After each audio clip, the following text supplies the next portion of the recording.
Ladies and gentlemen, we're here. I'm part of the Kliq, isn't everybody? Yes! Yes! Yes! I got an idea, yeah. Beat up John Cena!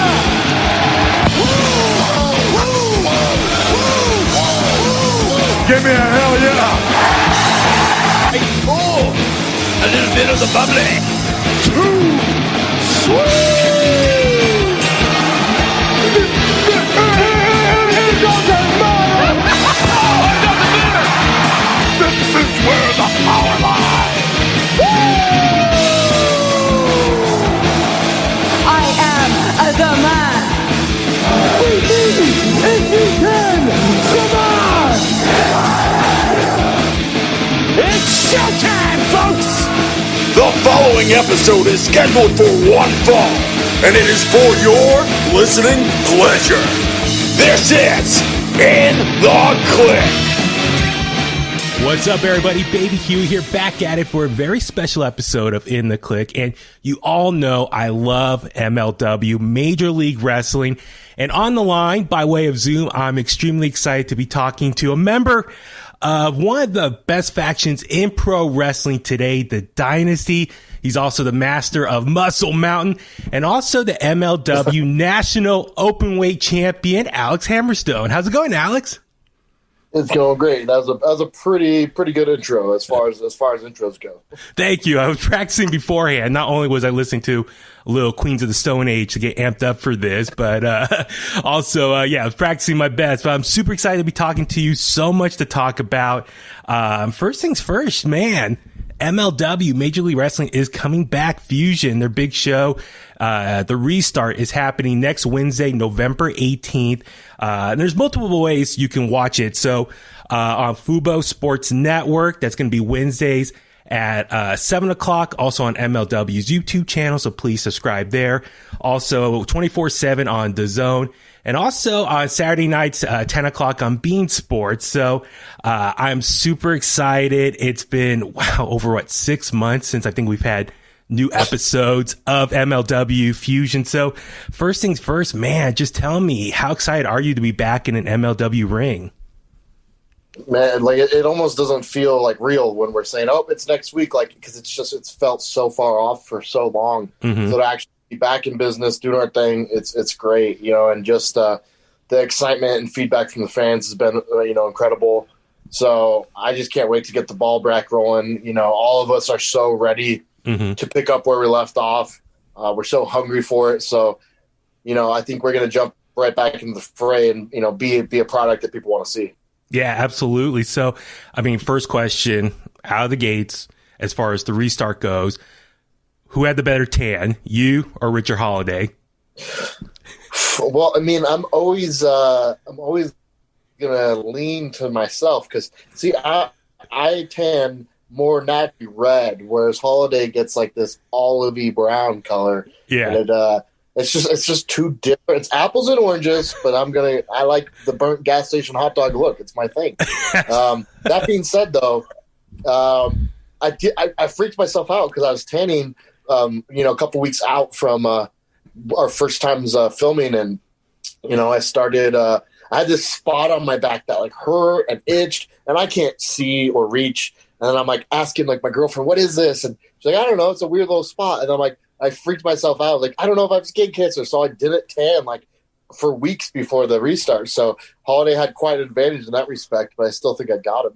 Okay, good. So, I'm looking at you right now by way of Zoom, and we'll get the video out there as well for everyone to watch. So, I can see, you're working your way to 1991 Hulk Hogan status, right? Is that the ultimate goal for you? That's the elusive gem that everyone's chasing, right? It's that pinnacle of greatness that if I ever achieve, maybe I'll retire. Nice. So, man, a lot of stuff to talk about with MLW. Also want to ask a lot about, West Coast Pro Wrestling representing right now, Primetime Live, all that stuff. But just real quick, how are things been going for you during this whole pandemic for the last... God, I'm losing track now. I think for most of us, it's been last 8 months. So yeah, how have things been for you? It's definitely been it's been rough, as I assume it is for most people, the ups and downs, and mostly, messing with your head mentally more than anything else. But, I got to keep things in perspective, realize that the whole time I've had a roof over my head, I've been able to keep food on the table. So, just because some of the luxuries in life might have went to the wayside, and some of the things that, kind of take for granted, to be, honest, had to get put on hold. That was very difficult for me. It was a struggle. It was a mental struggle. It was a physical struggle in some respects. But that being said, I do feel like I was fortunate in the fact that, hey, on the tail end of things moving forward, I'll be able to kind of, get back into my pattern of what I was doing beforehand. Nothing too, traumatic or life-changing or life-altering happened. So, no one close to me, and I didn't lose anyone close to me, and anything like that. So I just have to, keep things in perspective in that regard, and be thankful and be grateful that, now as things start to normalize a little bit, I'm in a pretty good position. Yeah, absolutely. No, I'm really glad to hear that. And I hope for a lot of pro wrestlers who weren't working during this pandemic, I hope for a lot of them, got them really hungry. And also took the opportunity just to really, work out and heal up their bodies and just come out with a bang. And that's why I'm so excited for MLW. I mean, to their credit, they, Court Bauer and the powers that be, put the press release out that they were going to take time off and just make sure everyone's healthy and be safe. So I respect that decision. But just like looking on MLW social media. So I encourage everyone to follow them on Facebook, Twitter, Instagram for all the latest updates. I know they were kind of teasing something was going to happen within the last couple of months. They had just that photo of the empty ring with the MLW logo and Fusion. So was that ultimately where you guys were filming these brand new sets of episodes for MLW Fusion? I believe so. I'm not sure. I know Court was working very hard to get all the ducks in a row to make this happen. And, he was working at it for a while. And the closer he got, the more little breadcrumbs he started dropping, such as that, Okay. But he was very much concerned with doing it in a way that not only kept, everybody safe, but kept everyone feeling, just feeling relaxed and able to put their best foot forward, because there's, with a group as large as we had for, what we're putting on with all these, our core roster and then add-ons and then, all these special appearances by people that have never even worked for the company or big returns. There's so many people there. And then you take into consideration extras and cameramen and all this stuff. You're talking dozens and dozens of people. So in a cramped space. So if you have to be worried about getting sick, like how are you going to go and put your best foot forward out there? So they really went above and beyond in that regard. So I think the picture he tweeted out was actually where we ended up getting everything done. Cool. But like I said, he had been wanting to do it, and he had been, we had been in touch here and there. Like we were all like almost ready. And he really didn't pull the trigger until everything was good to go and came off without a hitch. Okay, awesome. Looking forward to that. So, I mean, just kind of give a little preview of what can we expect for these next set of episodes of Fusion with the restart. Is it empty arena matches so far just to begin with? Is that the setup right now? Yeah, so, I mean, Court, very much like me, because we've had a couple, talks. He wants a crowd. He thinks it's very important. As I think we all do. We realize how, once you take that aspect away, you realize how much of pro wrestling is the audience, how much is the fan interaction, how much is kind of the call and respond as far as the performance aspect. But that being said, what we've done so far has been all empty arena. And if, I'm really under the impression that if the opportunity arises, sooner rather than later, we're just going to pull the trigger and do a show with fans if it's being able to be done in a way that aligns with all the regulations and keeps everyone healthy and safe. But if that's not in the foreseeable future, we're not taking another break. We're going to keep trucking along with the current formula, but Court is knowing him, he's looking at every avenue possible to at least bring in some type of fans in the building, whether it's in a super limited capacity or what have you. I feel like he's really prioritizing that. Okay, no, that's great to hear. And like I said, I look forward to it. And so before we kind of jump into what can we expect, especially like for you and the Dynasty, I just want to ask, just about the state of MLW. And one thing I really do respect and love is that, they're making deals. I get all the press releases from them as far as, they got the new deal with Fubo Sports Network, the stuff with the new deal with the Zone and re-signing with beIN Sports.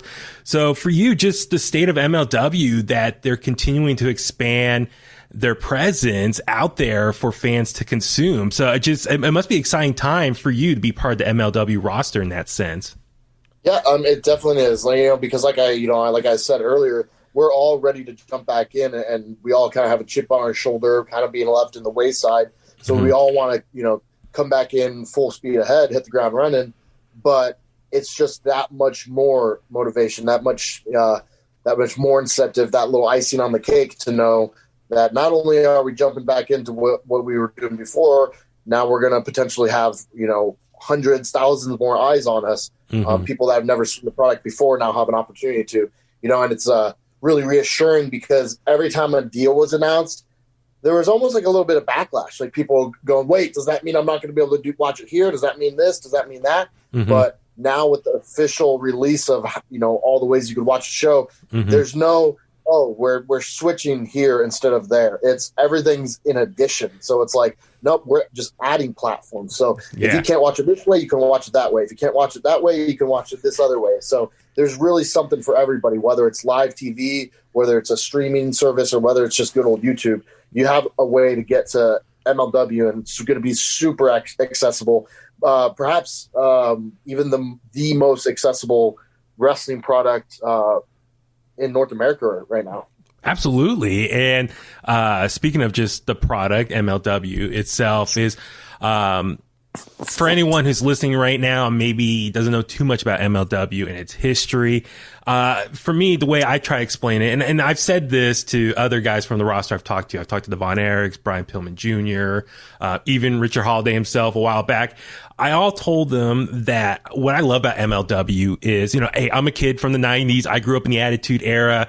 I love, of course, WWE, WCW, but, there was like the third brand, ECW, and how it was obviously, of course, the hardcore aspects of it, but also with the vibe of it. And for me, like, there's a lot of similarities I see from like MLW to ECW as far as like in today's world. Of course, we have WWE still, we have AEW, we have other promotions that exist, but MLW, I really feel like is this treasure, this hidden gem that's in the huge landscape of wrestling. We know there's so many promotions that exist right now, but MLW, it just, for me, I love just its presentation, the production value, the guys on the roster, all that stuff. So for me, like, I mean, the way I can easily explain it is like ECW, but from your perspective, how would you explain maybe what makes MLW so special compared to what else is out there? I think probably the number one driving factor behind the kind of vibe that you just alluded to is the fact that there's not a creative team of writers, sealing everyone off and putting everyone in boxes, turning people into cookie cutter wrestlers. Yeah. There's damn near 100% creative freedom for the talent, especially guys who have been part of the show and kind of like have their role. If we're bringing in a new guy or an extra talent from outside, they may get some direction on what they're supposed to do. But like for me, it's like, okay, we're going to cut this promo and do this. And there's been so many times I get a message from like another wrestler or fan or whoever, like, how did you get away with saying this or that in the promo? And I'm like, because it's what I wanted to say, and like sometimes like this, there's literally been things that like I think we're kind of riding the line of like what's gonna be okay to put on TV. Like sometimes I'll literally cut a promo, and I'm with a cameraman, and I think like when The Office sees it, they're gonna go, "Oh crap, we can't even use that one because he said this or that." And then next thing you know, at the next taping, not only did they air it, but they want me to lean harder in that direction. Like, no, do that even more. That was awesome. Yeah, you yeah. know? And, you know, some of my best matches, it's like, I've worked for TV where I have, you know, they say, go out there for 8 minutes, do this, do this, do this, make sure this happens, make sure you hit this move, make sure blah, blah, blah, blah. Mm-hmm. And then I've gone out in MLW and I'm like, okay, what am I doing tonight? And they go tear it up, 20 minutes. Give us your best. You know what I'm saying? Yeah, so yeah. They're not trying to shackle us and make us something we're not. They're not trying to have anybody fit this certain idea that they don't believe in. So everything I do is very much like it resonates with me because it's what I want to portray. Mm-hmm. So I think everything comes across a lot more believable. It comes across that the talent like are enjoying themselves, and it just whether it's the promos, the matches, or just like the overall vibe of the show, like you're gonna get better results because people like wrestling is the best parts of wrestling is when it feels real because there's reality there. So when you turn it into an acting show and you have 20 writers coming together to make a promo and you have all this over agented matches, it just becomes very contrived, becomes very fake, you know, and people can appreciate it and respect it for like athleticism. But to me, that's such a small part of what wrestling is supposed to be. So MLW really gives us the freedom to explore everything that we want with in regards to our presentation. Totally. I agree 100%. Just watching the last set of Fusion earlier this year, just the energy, the passion, the promos, the backstage segments, stuff in and out of the ring. Like I feel it and takes me back to being a kid again in the 90s. So I'm glad you said all that stuff. And that's why I encourage everyone to, watch Fusion when it returns next Wednesday nights. And I cannot say enough good things about MLW and just how awesome it is. So let's just talk about what's next for MLW and yourself. So we've, at the last set of Fusion way back in, I believe it was April or May that you guys had, we saw Contra Unit take over the headquarters, beat up everyone, laid them out, and now recently, the last set of episodes of Pulp Fusion on MLW's YouTube channel, we saw you making the calls, trying to rally the troops together, and even we saw recently on MLW's YouTube channel that you guys took back the MLW headquarters, beat up everyone, took it back over. So how just exciting for you guys just to be able to get it back, take out Contra Unit. And I just want to know what's next for you as far as what's your next goal for you in Dynasty? Do you want to continue where you left off with Mance Warner, you and Richard Holiday, since it's just the two of you guys right now? Do you want to go for tag titles, or what's next for you as far as what you want to accomplish with MLW? Well, one thing I've really decided is like no more being modest as far as my goal setting. Like I'm not afraid to say I want the biggest prize in the game, and if someone thinks I'm silly for that or someone thinks I'm not ready, I don't care. Like I'm not gonna hide what I want because someone else's opinion. So I want the biggest prize in the game. It's the World Heavyweight Championship. And, like the whispers of that and the idea of that was starting to kind of get some buzz, before the break. People were starting to talk. People were starting to kind of clamor for that match. And I was really worried that, with a break, it was going to kind of die down. The boil was going to drop to a simmer. But if anything, it's just become more and more in demand. Like MLW can't make a post about Fatu without people tagging me, and vice versa. That being said, the first episode of Fusion back, the main event's already been announced. It's Davey Boy Smith versus Fatu. So that could very well change, and we could end up with Davey Boy Smith as our new champion. Which, truth be told, like either of those is a great competitor. Either of those guys is someone that I'd love to tear it up with. But I want to get my hands on Fatu in an MLW ring. That's something that I think is going to be a match that people really want to see. It's going to be a match that steals the show, no matter what show it's on. But in the meantime, I do feel like I've carved out a little bit of a niche with the National Openweight Championship, kind of making that, the Wrestlers Championship, kind of making that, whenever that match is on the line, it's going to be a match where people are going balls to the walls, leaving everything out there and delivering a hell of a wrestling match. And it's an honor to be in that position. It's an honor to say, hey, we might not, you might not be ingrained in some big, long storyline or some feud, but if we bring in some international talent or some guy who's, the best from this other area and he's a great wrestler, we're going to put him with you because we want you guys to go out there and kill it. Mm-hmm. That's a good spot to be in. It's a really cool spot. So if that's kind of where I get stuck in for a little while when we get back, I'm more than happy to do that. I'm more than happy to keep raising the prestige of that belt. But that being said, if I'm raising the prestige of this championship, if I'm being talked about as one of the best in the company, then why is Fatu also being talked about as one of the best in the company? Why don't we shut it up? Why don't we kill the argument? Yeah. Why don't we see who's the best of the best? We basically have 2 heavyweight champions right now. And I'm getting a little bit sick of, standing in the shadow of Fatu, So I got some steep goals ahead of me. And I think first things first is just, to rack up some wins and remind everybody that your boy Hammer brings the fire every time he gets in the ring. Absolutely. I cannot wait. So as you just touched on, the first episode of Fusion next week, it's going to be Davey Boy Smith Jr. taking on Jacob Fatu for the World Heavyweight title. Also, Myron Reed, he's going to be defending the World Middleweight Championship against Brian Pillman Jr. So 2 matches announced. And like I said, follow MLW on social media for more updates. So I cannot wait for that and see what's next for you as far as defending the National Openweight Championship, which, by the way, I think that might be the best looking belt in all of pro wrestling.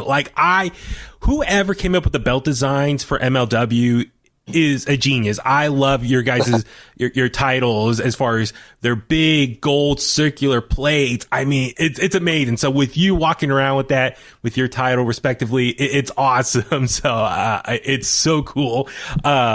But yeah, no, so like I said, look forward to what's next with you. Now, for Dynasty specifically, right now, it's just you and Richard Holiday. So for anyone who you might have not heard about or what happened, can you explain what happened with Gino and why is he no longer part of the Dynasty? Well, I mean, my answer is simple. When you paired up me, Max, and Holiday, MJF, it was almost a very random pairing. I didn't necessarily know what was going to happen of it, and then it was one of those situations where they struck gold. I don't care if this is cocky because I'm not saying I'm so great. I'm saying the 3 of us together were so great. Richard Holiday brought a lot to the table. MJF brought a lot to the table. And I was, contributing in some fashion to that. And I think the 3 of us together, the way we were able to play off each other and just create these moments on accident, whether it's catchphrases or just funny promos or things that people to this day are still repeating every time I meet fans. You referenced the 91 Hogan tan, that straight from a Dynasty promo. It was an accidental, line. But we were always just one take promo guys every time. Yeah. Because we just had so much fun together and it was just such an organic, awesome thing. And then we started to try to tamper with it. And we introduced, Logan Creed into the group, and that wasn't a good fit. And he got out. And then we introduced Gino. Max went to the wayside, and then it was just me, Holiday, and Gino. Yeah. And it was just very obvious to us that Gino was not MJF. Yeah. We didn't gel with him the same way that MJF. And to be fair, I don't think he didn't like gelling with us. And somehow over quarantine, me and Holiday kept in touch. We kept doing this and that. And it was just less and less and more he kind of got isolated. And pretty soon, there was a post or two where he just kind of said he didn't want to be Dynasty. And then said, well, we don't want you in Dynasty. So he will to this day say he quit. I will to this day say he was booted. But that being said, I'm just fine with the Dynasty being myself and Richard Holiday. I don't want to try to shove a square head or a square peg in a triangle hole. Mm-hmm. You know, I'm not going to try to fit someone in if it doesn't fit. So if the dynasty is a duo, then that's just fine for now. Okay, no, good to know. I was just curious about that, and I mean, as we all know, Gino loves the mamacita, so he's apparently got a lot of activities to deal with for the time being. So, I mean, that kind of answers my next question: was there any plans to add any new members of the dynasty? But it looks like the two of you are fine just now. Yeah, I'd say, you know, it's definitely a situation where we're not actively looking for it. If it falls into our lap, if a situation occurs, you know, sure, let's, you know, I'm open to it, but it's going to be very hard to top, you know, the original trio. Yeah, no, I definitely hear that, and I definitely want to touch on a little bit more of MJF in a little bit, but I just also want to say just congrats. Earlier this year, you re-signed a new multi-year deal with MLW along with Richard Holiday, Jacob Fatu. So that's really cool seeing that MLW, you know, is investing in their talent and trying to keep like a core of wrestlers on their roster. So, just for you, I mean, I guess it's similar to what you just answered earlier as far as MLW trying to expand their reach from a TV standpoint. But for you, the fact that they're like, you know, locking down various wrestlers on the roster, that must be put a lot of confidence in you in MLW for long term, what they want to try to accomplish. Yeah, I mean, obviously there's a multitude of things you have to consider when signing a contract, Mm-hmm. you know, and, you know, the price point has to be correct for both parties to be happy. That goes without saying. But beyond that, you know, a lot of people always say, well, why aren't you going here? Why aren't you going there? You know, you should do this, you should do that.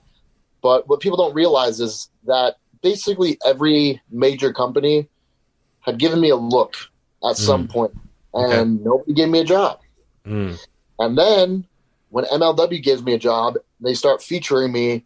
Now everyone comes knocking. They say, "Oh, we want you, we want you, we want you." I say, "Well, what about 6 months ago?" You know. Yeah. So there's a great deal of loyalty on my end to Court Bauer, because it wasn't a situation. It was like a situation where they let me do me. They put me out there and said, "What do you got?" And if the more I succeeded, the more opportunities I got. The more I did well, I had a good string of matches. They put me in a championship tournament. I won the championship. I start defending it and doing and representing it well. They send me to Japan. I do well in Japan. They put me in main events in Mexico. Like they constantly gave me the chance. They said, you know, reach for the brass ring, and if you grab it, you grab it. We're not gonna mess with it. We're not gonna put roadblocks in your way.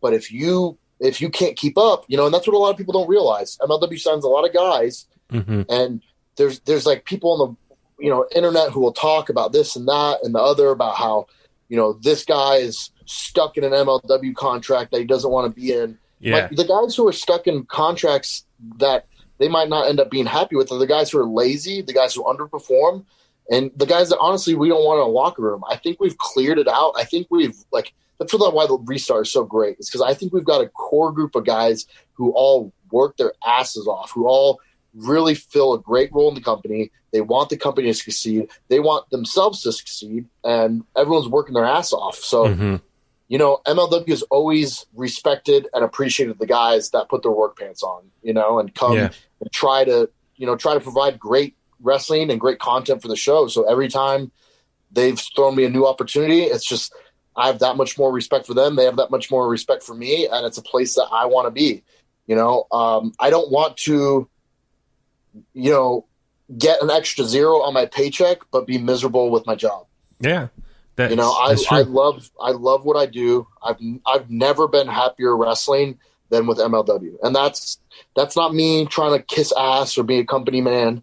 That's 100% the truth. I was at a point in wrestling where I was almost going to quit. I was planning my exit strategy, and then I got the opportunity here, and it's just completely reinvigorated me. And I'm so excited every time we do something. I'm so excited and like mentally like invested in it. And to me, that's priceless, you know? So I don't want to ever end up hating wrestling again.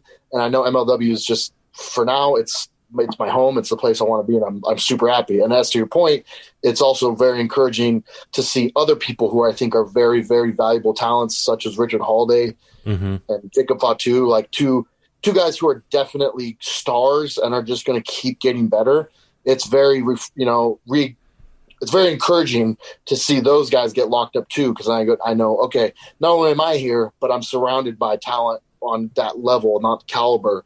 And I think we're just setting ourselves up for success. Yeah, I love hearing that. Just a lot of respect to hear those words from you. And yeah, I mean, we all love Jacob Fatu out here in the Bay Area. He has a big presence. He's from here. So we're very lucky before the pandemic to see him on a regular basis. And we love seeing what he does with MLW. And as you said, I mean, just the amount of talent that comes in and out of there is amazing. I mean, just earlier this year, Killer Cross did some shows with you guys.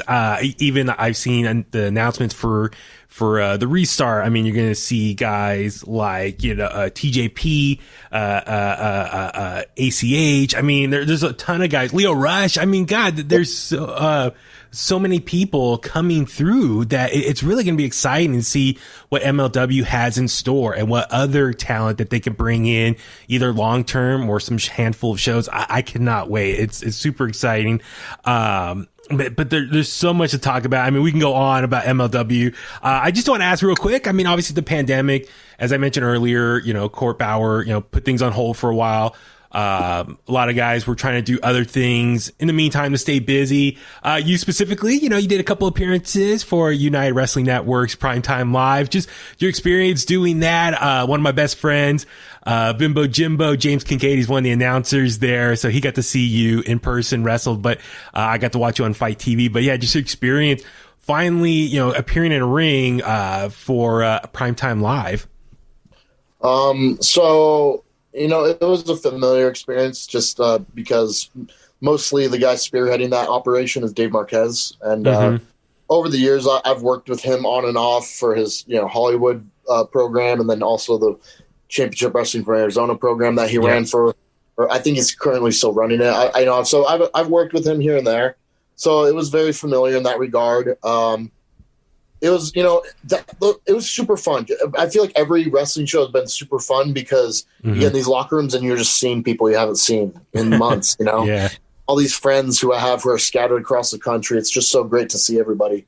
Primetime Live specifically was enjoyable for me because it was my first no fans show, I believe. The first time I had to perform without any fans. I had done a couple indie dates prior here and there, but they had been in like limited capacity venues with fans still there. So it might have been a small amount of fans, but it was still something. So Primetime Live was my first time doing that. So I was kind of like second guessing like how I was going to be able to perform in that atmosphere. But, not to toot my own horn, but I think I did just fine. Yeah. It wasn't weird to me at all. I was just very much focused on beating the living crap out of the other guy. So yeah, it was an enjoyable experience. I think up to this point, I don't know what's in the future as far as that holds. Honestly, to a point, there was some discussion about trying to make some guarantees happen. But, with my current contract with MLW, it affords me the opportunity to make these appearances. But I'm not allowed to sign another contract, even if it's for 5 shows. Like, it's just legally not allowed. So that being said, I'm not sure what the immediate future is in regards to Primetime Live. I don't know if I'm going to be making more appearances for them. It's definitely something that the fans have asked for. The fans are clamoring for it. Man, the fans are even asking me to wrestle Nick Aldis for the NWA World Title, which would be awesome. Yeah.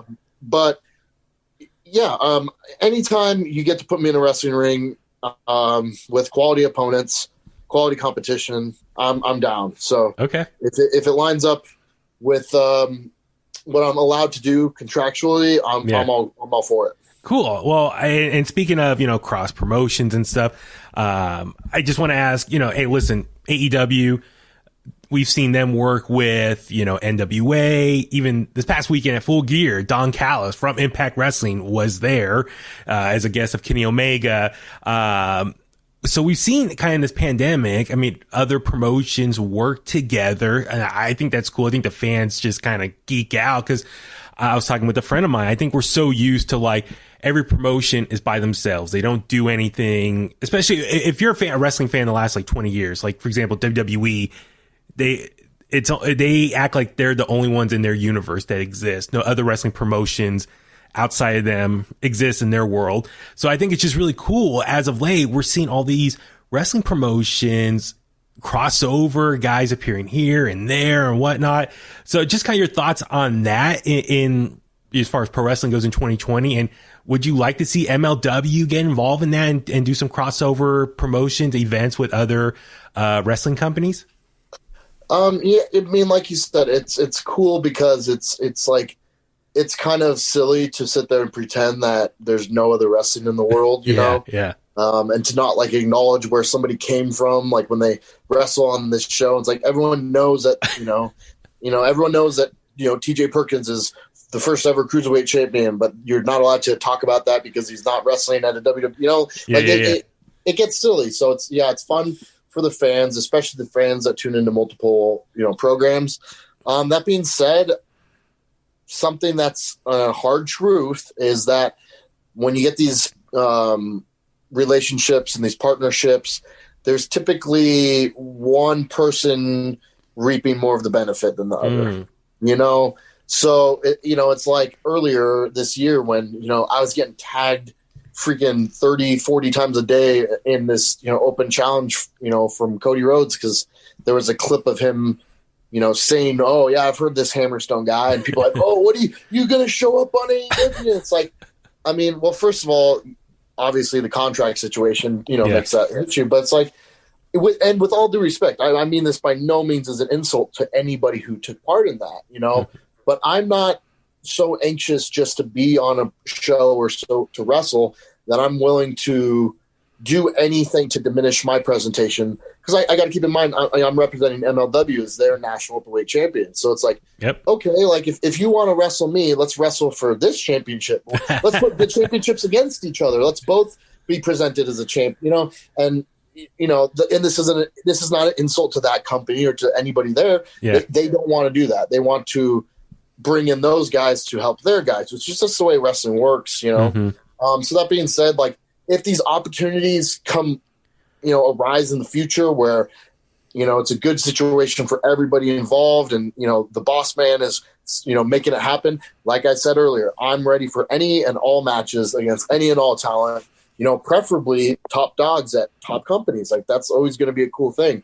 But that being said, my priority is with MLW, and I'm not going to do anything that could potentially harm our product, can potentially harm our presentation, or blatantly goes against my contract, against me fired. So it's a cool situation when it happens, but I'm not sure what's going to be able to happen in the future that benefits all parties. So we'll have to wait and see. I'm not going to say it's not going to happen, but I'm also going to say there's nothing that seems to be in the works in the foreseeable future. Absolutely. No, I totally get that. I understand it. It's a business at the end of the day, and the powers that be who can make those decisions. Things happen when they can. Listen, I know you've been very generous with your time. Just got a couple more for you. So, obviously, we've been mentioning MJF, and for me, and a lot of us, we all know he was part of Dynasty. We all know what he's doing now with AEW, and just curious of what's your relationship with him like right now? Do you still stay in touch with him? Also, just on a side note, listen, we've been following him and his whole saga with Chris Jericho right now, as far as he wanted to join a faction, and now he's currently a part of the Inner Circle.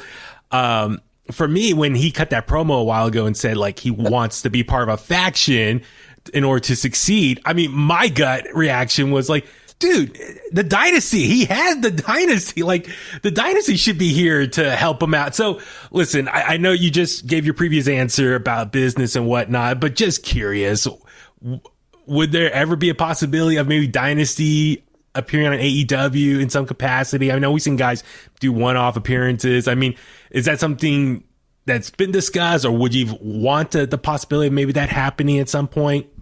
It hasn't been discussed. It's something that most likely wouldn't happen, isn't gonna happen. But to work with Max, whether it was a one-off, us going there, or him coming back to us, which might have been discussed.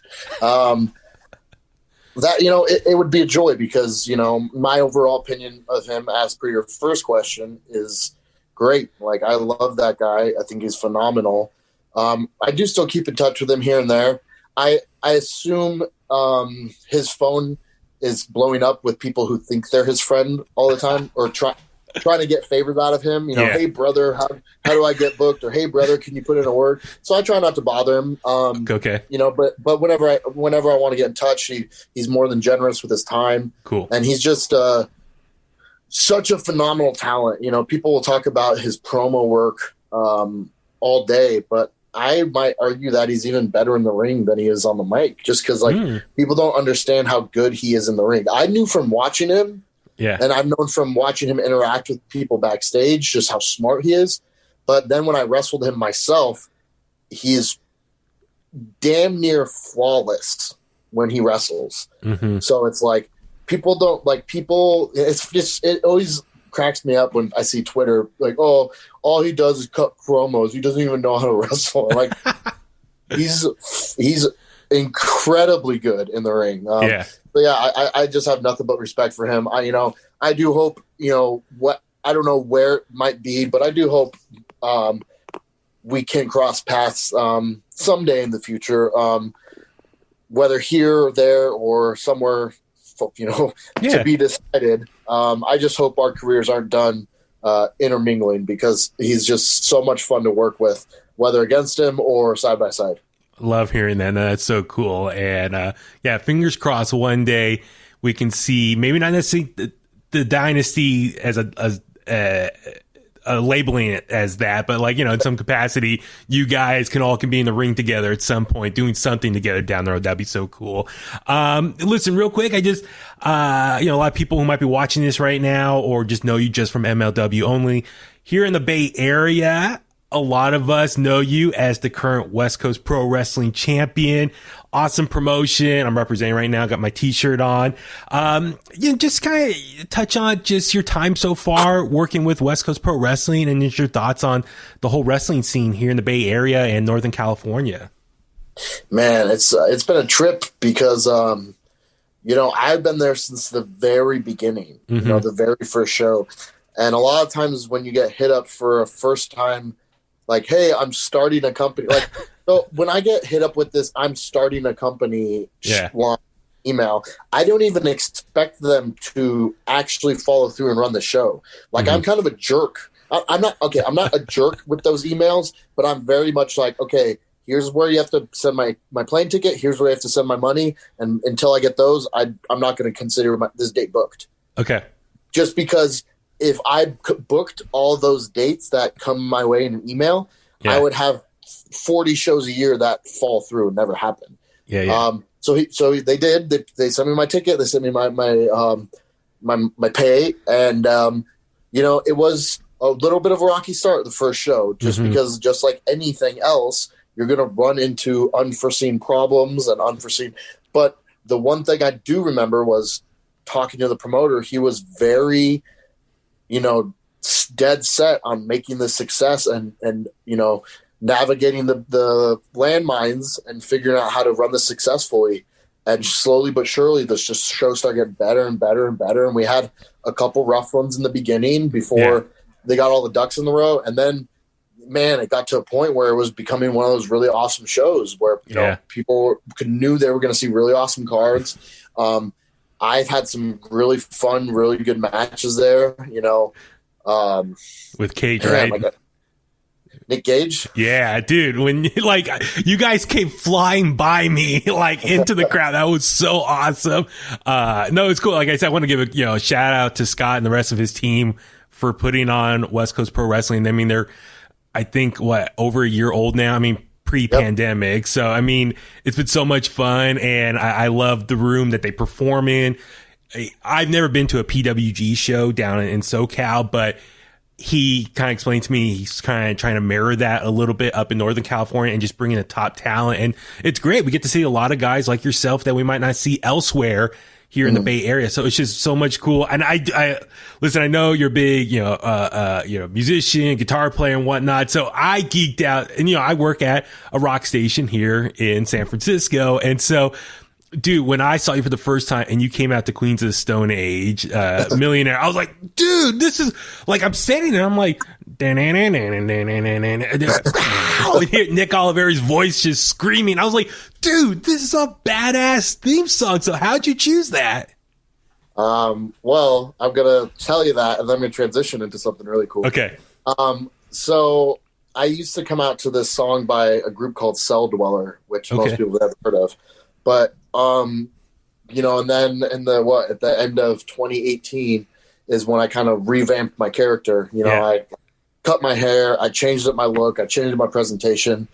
And the whole idea behind what I was doing was just stop trying to fit in to pro wrestling. Stop trying to cut promos a certain way or look a certain way or wear a certain kind of gear to fit into this, this mold of what I thought I was supposed to be, or how other people had constantly told me, oh, you should do this, you should do that, you should. And I was like, I'm going to do whatever the hell I want.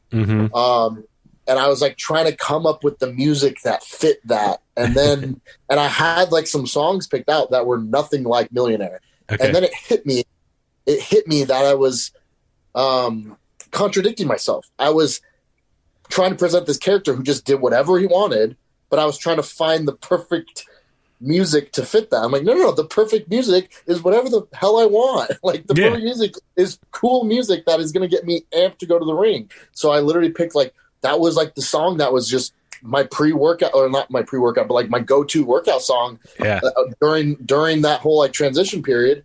I was like, let's do this because this song gets me fired up every time I hear it. And I made it my entrance song. Now, that being said, possibly the coolest part of the restart is I've been coming out to a different song at MLW. Obviously, when you deal with syndicated television that's going to be on cable and streamed and all that stuff, you run into the issue of music rights and copyrights and all that stuff. So I had a different kind of generic entrance music that was cool, but wasn't my favorite. But it worked. And then about 2 weeks before we taped anything, Court messaged me. He's like, I feel like we might need something different for your entrance music. Do you think that or no? I was like, I kind of do. And then we talked, and he's like, well, what are you thinking? And I'm thinking I'm going to have to like roll through some catalog of like copyright free generic rock songs or something like that. Yeah. And then I tell him about Millionaire, and he goes, let's see what I can do. And they went and they got the proper rights. So that's now my theme song on MLW. Oh my God, dude, that's going to be so awesome. I mean, that right there, I want to tune in for that and see that. Dude, that's so cool. Just real quick, any other bands that you listen to while you're working out? Any other bands that's kind of in the rotation you like to listen to? Ooh, let's see. So working out is typically like heavy, like, borderline metal or weird electronic stuff. Okay. Kind of go-tos right now. Let's see, Azalea Dying, Aspen Alexandria. Okay, yeah. I just started listening to this group called like Carpenter Brute, and it's like weird electric, like heavy music, but it gets me fired up. I Prevail is another one. Yeah, that is some of the people. But man, the range of music I listen to is pretty much anything that excludes country music. So there's times when like I'll be listening to something like someone be like, what are you working out to? And then they listen like this, and they're like, how does this get you fired up? It'll be like some super chill song. But yeah, man, I'm like, coming from a musical background, playing in bands and that, there's like, I have a very wide appreciation for a very wide style, or a very wide array of styles. Do you have a favorite band?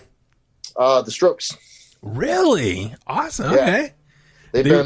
They were like the first band that like really, really got me like heavily invested in a band in like 2002, like when it was like new, Yeah. And I think they might have been my first concert. Okay. And I was hooked. And ever since then, it's like, I feel like a lot of people do this. Like, are they still my favorite, or are they just my favorite because they've always been my favorite? You know, Yeah. like I listen to other bands a lot more and probably enjoy them more, but the Strokes are always like, well, they're the Strokes, they're my favorite. You know? Yeah. So that's just kind of the way it's been. Awesome. No, I love hearing them. So, when we have more time, maybe, let's do a second interview down the road. We'll definitely talk a lot more music and whatnot. I love like your throwback photos of you on stage with your guitar. Even you post videos of you just shredding on your guitar as well. And that's so cool. I mean, I love that. I just, one last thing, just, curious, what are your goals for MLW and where do you want to see MLW go next in 2021? Fingers crossed this pandemic is over sooner rather than later. So, but yeah, what's next for everyone? So I'm very much of the mindset that to be a top guy in the company, you have to adopt the frame of mind that you don't want to grow yourself. You want to grow the brand. And I want to see us continue to step up and fill larger and larger venues, like you said, if that's in the cards as far as, social distancing, things of that nature.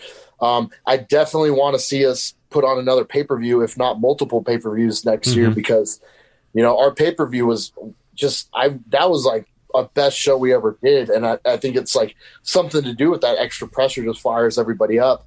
But those two things for sure. And then something that's been tossed around and is a very real possibility if the world gets a little bit more back to normal is doing a show internationally. There's been talks of us doing Canada. There's been talks of us doing England. There's been talks of us doing Puerto Rico.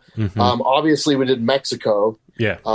But hitting some of those other international markets, I think would be just such a fun experience to have, a whole group of the roster traveling and getting to do our thing and, on another continent or, across a border. So that would be a big one for me for sure. I mean, Puerto Rico would be cool, but I'm a little worried for, Richard Holiday having to defend the Caribbean Championship in Puerto Rico. Savio Vega probably will have some issues. I want to see that. I want to see how many people are going to throw batteries at him. Oh my God, that'd be awesome. But listen, man, Alex, dude, thank you so much for making the time. As you can tell, I'm super excited for you and for everyone else involved at MLW. So the restart happening next Wednesday, November 18th. Make sure to watch Fusion every Wednesday now. It's going to be on Fubo Sports Network, Wednesdays, 7:00. Also on DAZN 24/7. You can check it out on the YouTube page. I'll link everything up at 1077thebone.com. Also share it on social as well. Follow MLW on Facebook, Twitter, and Instagram. Follow yourself on social media as well. Facebook, also Twitter, Instagram at Alex Hammerstone. Go to MLWshop.com or your pro wrestling tee store. I got to get me a Muscle Mountain shirt. Like, dude, I love the commercials during Fusion. It's always your voice, Muscle Mountain. Like, I always hear that. It's like, oh, dude, it's a reminder I need to go get some. But no, is there anything else you want to plug or mention to all the listeners out there? I mean, I think you did an incredible job. You covered all the bases. So I think I'll just leave it at that. Awesome, man. So yeah, MLW.com for more info. I'll link everything out there. And as always, please subscribe to In The Kliq on Facebook, follow us on Facebook, Twitter, and Instagram, also YouTube, and subscribe to us at Apple Podcasts, Spotify, Google Podcasts. We're on all the major podcast platforms. So, and of course, 1077thebone.com for all of our past episodes. Alex, listen, thank you so much for making the time. Looking forward to doing this again very soon. Good luck to you. And looking forward to hang out with you once again, once West Coast Pro Wrestling gets to put on some shows again, hopefully in the near future. And congrats and good luck for everything coming up for you, okay? Right on. Thank you so much, brother. It's been a blast. Awesome. Thank you. All right. Take care. All right. Thanks, Alex. Talk to you later.